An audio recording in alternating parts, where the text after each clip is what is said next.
یہ کہتے ہیں کہ کیا اگر کوئی شخص نماز پڑھ رہا ہو اور آخر میں صرف ایک طرف سلام پھیر دے، دوسری طرف نہ پھیرے، تو کیا اس کی نماز ہو جائے گی کہ نہیں؟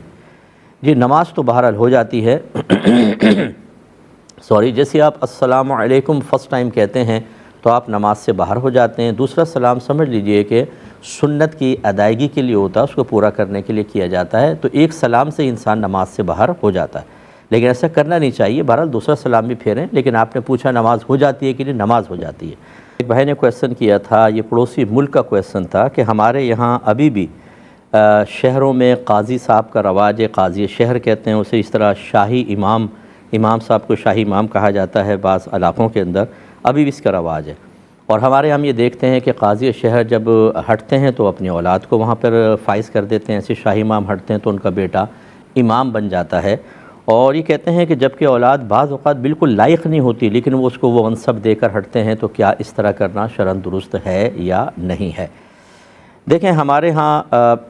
وراثت کا، ان مناصب کے اندر وراثت کا کوئی تصور نہیں ہے، بلکہ اہلیت اور قابلیت پیش نظر ہوتی ہے۔ صدیق اکبر رضی اللہ تعالی عنہ نے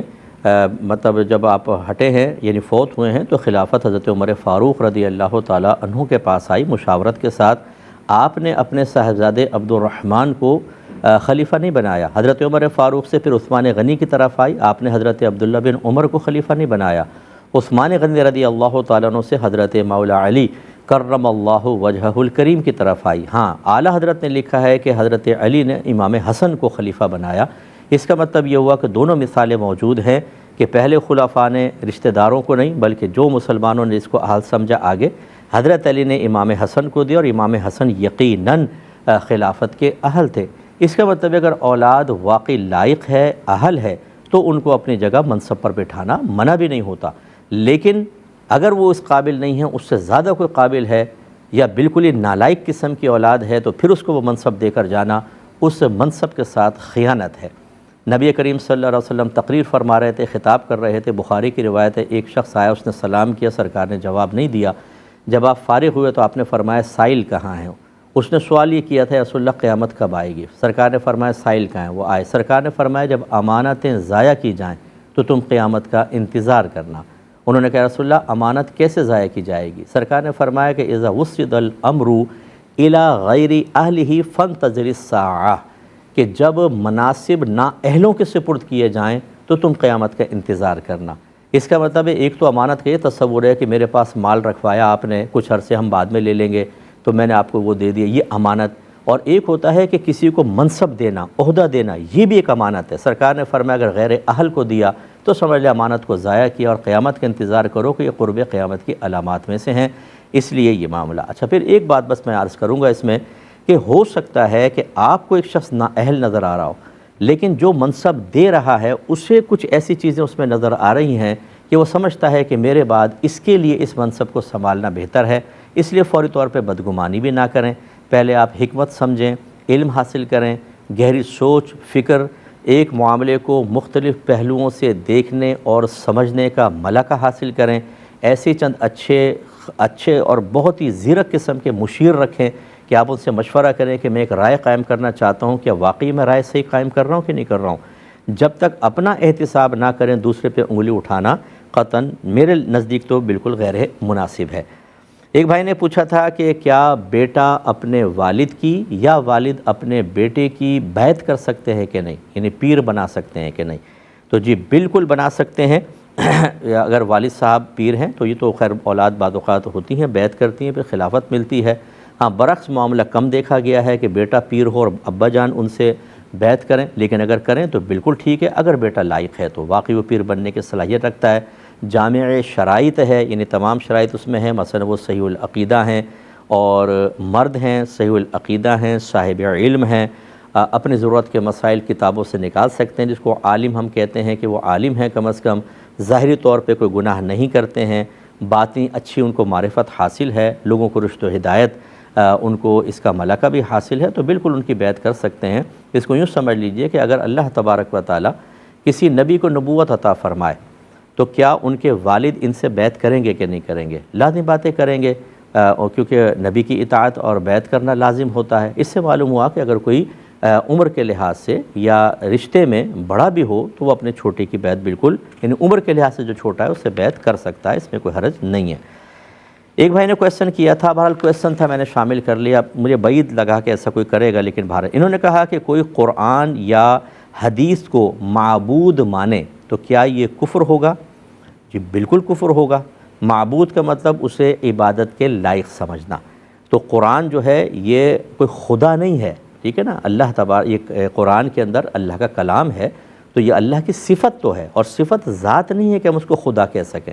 اور اسی طرح حدیث، یہ تو نبی کریم صلی اللہ علیہ وسلم کا کلام ہے، غیر اللہ ہے، اور غیر اللہ کو عبادت کے لائق سمجھنا یہ بالکل کفر و شرک ہے، اور وہ آدمی اگر یہ عقیدہ رکھتا ہے تو دائرہ اسلام سے خارج ہے۔ پیار محبت سے اس کو سمجھائیں کہ جذباتیت، محبت اور ایسا عشق جو شریعت کی تعلیم سے خالی ہو، یہ آپ کو بچائے گا نہیں، یہ تباہ کر دیتا ہے بعض اوقات۔ آپ فوراً تجدید ایمان کریں، تجدید نکاح کریں، اگر علانیہ طور پہ جملہ کہا ہے تو علانیہ طور پہ لوگوں کے سامنے اپنی اس خطا کا اقرار کر کے علانیہ تجدید ایمان کرنا ہوگا، اللہ تعالیٰ انشاءاللہ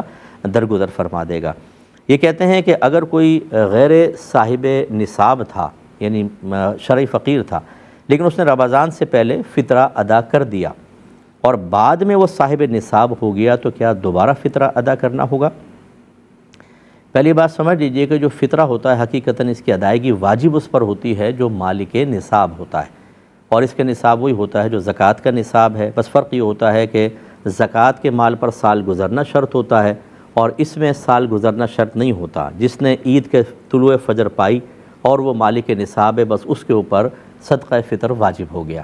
تو جس پہ واجب ہے اس کو تو ادا کرنا لازم ہے، لیکن اگر جس پر واجب نہیں ہے وہ بھی ادا کرے گا تو ادا ہو جائے گا، کہ نبی کریم صلی اللہ علیہ وسلم نے فرمایا کہ تم صدقہ فطر ادا کرو، یہ تمہارے روزوں میں کی گئی کوتاہیوں کا کفارہ ہو جائے گا۔ تو اس اعتبار سے تو غیر مالک نصاب کے لیے بھی فائدہ ہے، لیکن جب غیر مالک نصاب صدقہ فطر ادا کرے گا تو وہ نفلی صدقہ ہوگا، واجب نہیں ہوگا۔ آپ فرض کر لیں کہ وہ طلوع یعنی رمضان کے اندر ہی مالک نصاب ہو گیا اور پھر فجر اس نے پائی، تو لازم بات ہے کہ اب وہ مالک نصاب ہے اور یہ ہے سبب اس کے اوپر صدقہ فطر واجب ہونے کا، تو اس کو دوبارہ ادا کرنا ہوگا۔ ایک ہی کسی بھائی نے پوچھا ہے کہ کیا مسجد میں ریسلنگ سنت ہے؟ نہیں، کوئی ریسلنگ وغیرہ سنت نہیں ہے۔ ہاں یہ ہے کہ وہ حبشی بچے کچھ کھیل رہے تھے اپنے نیزوں اور تیروں کے ساتھ، اور نبی کریم صلی اللہ علیہ وسلم نے ان کو ملاحظہ فرمایا، لیکن اس کے بارے میں بھی یہ کہا گیا ہے، بعض مفسرین نے، شارحین نے فرمایا کہ یہ شروع اسلام کی بات تھی، یعنی ابتدا کے اندر تھی، بعد میں یہ تمام چیزیں ختم تھی۔ تو مسجد کے آداب ملحوظ رکھیں، جیسے کہ نبی کریم صلی اللہ علیہ وسلم سے ثابت ہے، حضرت انس رضی اللہ تعالیٰ عنہ کہتے ہیں کہ ہم بھی اور نبی کریم صلی اللہ علیہ وسلم نالین میں نماز ادا کرتے تھے، کیونکہ بہت گرمی ہوتی تھی، زمین گرم تھی، اور اس زمانے میں قالین اور مصلوں کا رواج نہیں تھا، تو وہ اس پہ جوتی پہن کر، نالین پہن کر نماز پڑھنا ضروری تھا، ورنہ تو وہ پاؤں ابل جاتے۔ لیکن اب آپ دیکھیں کہ عرف تبدیل ہونے کی وجہ سے ہماری مساجد کے اندر اگر چھوٹا بچہ بھی جوتی پہن کر آ جاتا ہے تو ہم فوراً کہتے ہیں کہ یہ ادب کے خلاف ہو گیا، اس کو باہر کریں۔ بڑا تو خیر بہت ہی بعید ہے، تو اس کا مطلب ہے کہ یہ عرف بدل چکا ہے۔ اس زمانے میں کچھ ہوا بھی تھا فرض کرنے، تو خاص مصلحت اور صورتحال کی بنا پر تھا، اس کو بنیاد بنا کر آج آپ اکھاڑا بنا دیں مسجد کو، معاذ اللہ ثم معاذ اللہ، یہ شرعاً جائز نہیں ہوگا۔